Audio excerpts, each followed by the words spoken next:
കഴിക്കുന്ന ചോറ് ഉരുളയുടെ വലിപ്പം കൂടിയാൽ നിങ്ങൾ വായയുടെ വലിപ്പം കൂട്ടുമോ അത് ഉരുളയുടെ വലിപ്പം കുറയ്ക്കുമോ? ഇത് പറയാൻ ഒരു കാരണമുണ്ട്. ഗുരുവായൂർ ക്ഷേത്രത്തിലെ നാലമ്പലത്തിൻ്റെ നടയ്ക്ക് വീതി കൂട്ടുന്നതുമായി ബന്ധപ്പെട്ട ഒരു വാർത്തയാണ്. തിരക്ക് കൂടുന്നത് നിയന്ത്രിക്കാൻ എന്ന കാരണം പറഞ്ഞാണ് നടയുടെ വീതി കൂട്ടാൻ ദേവസ്വം തീരുമാനിച്ചിരിക്കുന്നത്. കേരളത്തിലെ ക്ഷേത്ര സംവിധാനങ്ങളിലെ സങ്കല്പത്തെപ്പറ്റി അല്പമെങ്കിലും ധാരണ ഗുരുവായൂർ ദേവസ്വം മാനേജ്മെൻറ്റ് കമ്മിറ്റി സ്വയം ഉണ്ടാക്കേണ്ടതായിരുന്നു. ഭക്തജനങ്ങളുടെ സൗകര്യം മാത്രം പരിഗണിക്കാൻ കേരളത്തിലെ ക്ഷേത്രങ്ങൾ തീർത്ഥാടന ടൂറിസ്റ്റ് കേന്ദ്രങ്ങളല്ല, മറിച്ച് ദേവശരീരമാണെന്ന തന്ത്രശാസ്ത്രത്തിൻ്റെയും തച്ചുശാസ്ത്രത്തിൻ്റെയും ബാലപാഠം അറിഞ്ഞിരുന്നുവെങ്കിൽ ഇത്തരത്തിലൊരു വിവാദം ഉണ്ടാക്കേണ്ട കാര്യമില്ലായിരുന്നു. യഥാർത്ഥത്തിൽ ക്ഷേത്രം എന്നത് ഒരു കേവല നിർമ്മിതിയല്ല. അങ്ങനെയാണെങ്കിൽ ഇഷ്ടമുള്ളതുപോലെ കൂട്ടാം കുറയ്ക്കാം. ക്ഷേത്രം എന്നത് ശില്പശാസ്ത്ര പ്രകാരം ഒരു പുരുഷനാണ്, അതായത് വാസ്തുക്ഷേത്ര പുരുഷൻ. ആ പുരുഷൻ നീണ്ടു നിവർന്ന് കിടക്കുന്നു എന്നതാണ് സങ്കല്പം. നമ്മുടെ ശരീരത്തിലെ ഓരോരോ അവയവങ്ങൾക്കും കൃത്യമായ അനുപാതമുണ്ട്. അതേമാതിരി ക്ഷേത്രഘടനയ്ക്കും ഒരു അനുപാതമുണ്ട്. ശരീരത്തിനുള്ളിലെ ഒരു അവയവത്തിന് അളവിൽ കൂടുതൽ വളർച്ചയോ അല്ലെങ്കിൽ അളവിൽ കുറവോ സംഭവിക്കുമ്പോൾ അതൊരു വൈകല്യമോ അല്ലെങ്കിൽ അതൊരു രോഗാവസ്ഥയാണെന്ന് പറയുന്നത് പോലെയാണ് ഗുരുവായൂർ ക്ഷേത്രം ഉൾപ്പെടെ 7 ക്ഷേത്രത്തിൻ്റെയും നാലമ്പലത്തിൻ്റെ നടയുടെ വീതി കൂട്ടുന്നതിനെ കണക്കാക്കാൻ പറ്റുന്നത്.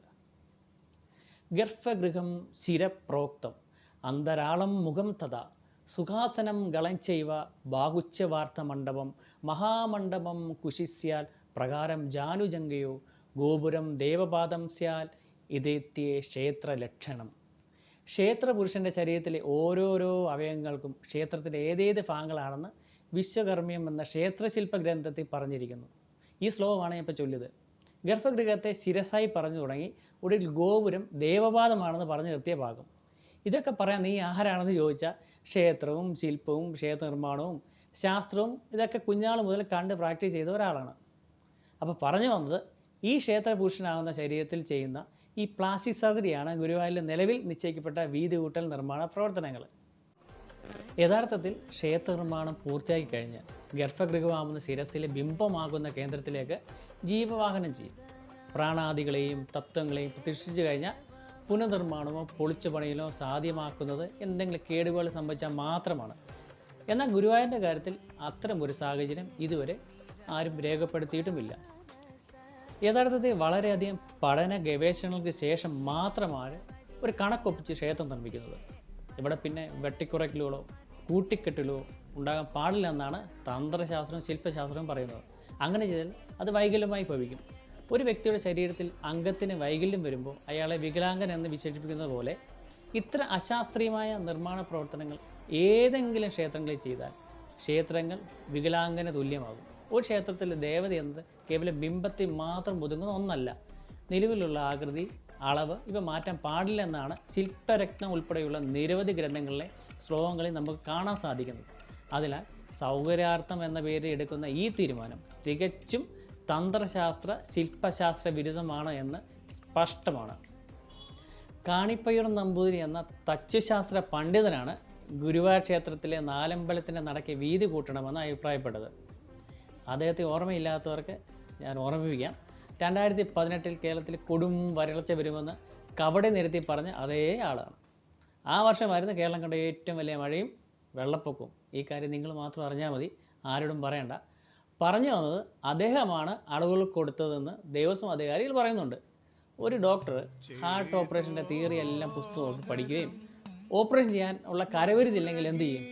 അതുതന്നെയാണ് ബഹുമാനപ്പെട്ട കാണിപ്പയ്യൂരിൻ്റെ കാര്യം. യഥാർത്ഥത്തിൽ തച്ചുശാസ്ത്ര പണ്ഡിതന്മാരാണ് വിശ്വകർമ്മർ. ഒരു ഗൃഹമോ ഒരു ക്ഷേത്രമോ നിർമ്മിക്കുന്നതിന് മുമ്പ് സമയം കുറിക്കുകയും നിർമ്മാണത്തിന് വേണ്ട രൂപരേഖ ഡ്രോയിങ് ഒക്കെ തയ്യാറാക്കുകയും ഉപനയനം നടത്തി നോയമ്പ് നോക്കി ഭൗതികമായ എല്ലാ സുഖങ്ങളും വെടിഞ്ഞ് ക്ഷേത്രവും ശില്പവും നിർമ്മിക്കുന്നവരാണ് വിശ്വകർമ്മർ. നമ്മൾ എത്രയോ ക്ഷേത്രങ്ങളിൽ പോയിട്ടുണ്ട്. അവർ നിർമ്മിച്ച എത്രയോ ദേവതാ ശില്പങ്ങൾക്ക് ചൈതന്യം പോരാന്ന് എപ്പോഴെങ്കിലും ആർക്കെങ്കിലും തോന്നിയിട്ടുണ്ട്. കാരണം അവർ ക്ഷേത്ര നിർമ്മാണ നിയമങ്ങൾ പുസ്തകങ്ങളിൽ നിന്ന് പഠിച്ചവർ മാത്രമല്ല, പഠിച്ച ശാസ്ത്രം വിരലുകളിൽ തീർക്കുന്നവരുകൂടിയാണ്. അതുകൊണ്ടാണ് അവർ പേരിൻ്റെ ആചാരി അല്ലെങ്കിൽ ആചാര്യ എന്നുകൂടി ചേർക്കുന്നത്. അതെന്താണെന്ന് ഞാനിപ്പോൾ പറയാം. പലരുടെയും ഒരു സംശയമാണ് ആചാരിയും ആശാരിയും ഒന്നാണോ എന്ന്. അതിന് 2 ഉദാഹരണങ്ങൾ ഞാൻ പറയാം. രാജഗോപാലാചാരി എന്ന് കേട്ടിട്ടുണ്ടോ? 1938 ജൂൺ 21 മൗണ്ട് ബാറ്റൻ പ്രഭു രാജിവച്ചതിനെ തുടർന്ന് ബ്രിട്ടീഷുകാർ രാജഗോപാലാചാരിയാണ് ഇന്ത്യയുടെ ഗവർണർ ജനറലായി നിയമിച്ചത്. 1950 ഇന്ത്യ റിപ്പബ്ലിക്കായി അതിനുശേഷം ആ പദവി അവസാനിക്കുകയും ചെയ്തു. ഇന്ത്യൻ പൗരനായിട്ടുള്ള ഏക ഗവർണർ ജനറൽ ആയിരുന്നു രാജഗോപാലാചാരി. മറ്റൊരു ഉദാഹരണം പറയാം.